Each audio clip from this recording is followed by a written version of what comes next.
nous sommes partis avant tout des usages. C'est-à-dire que nous avons commencé ce développement par des réunions avec des inspecteurs d'éducation nationale, avec des enseignants principalement. On n'était pas des enseignants, on n'était pas dans les classes. Il était très important de confronter le produit dès le début. Et on en a tiré des enseignements qui nous ont permis eh bien, de poser des postulats.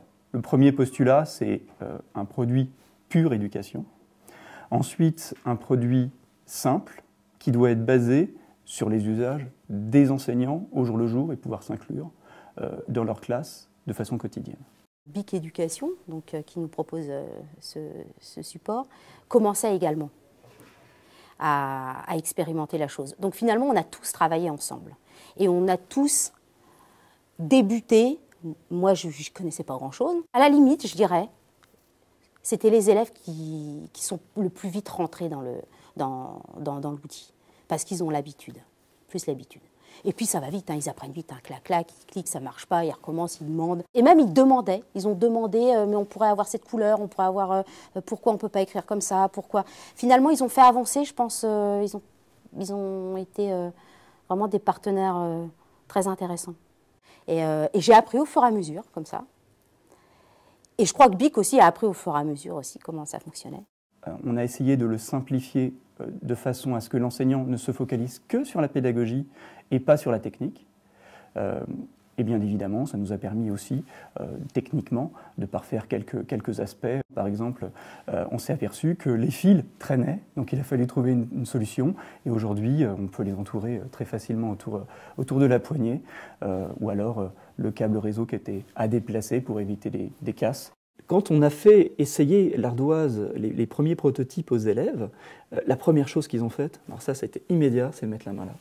Et de mettre la main comme ça. On s'est dit qu'il fallait absolument qu'on ait un système de rejet de la main.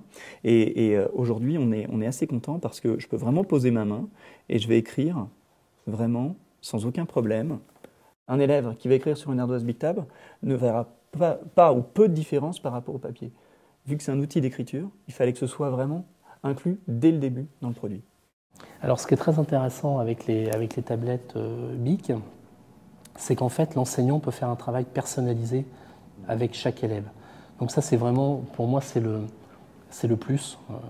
C'est-à-dire quand il y a vraiment un élève en difficulté, l'enseignant peut le repérer beaucoup plus facilement, peut adapter les exercices et pendant ce temps-là, ceux qui ont des bons résultats, qui n'ont pas de problème particulier, de toute façon, ils trouvent aussi leur satisfaction à utiliser ces tablettes qui sont vraiment très agréables et très faciles d'utilisation de toute façon. Parce qu'on ne peut pas doter toutes les écoles, bien sûr, pour des questions de coûts, hein, c'est clair, de tableaux numériques, de tablettes, de mallettes de balado-diffusion.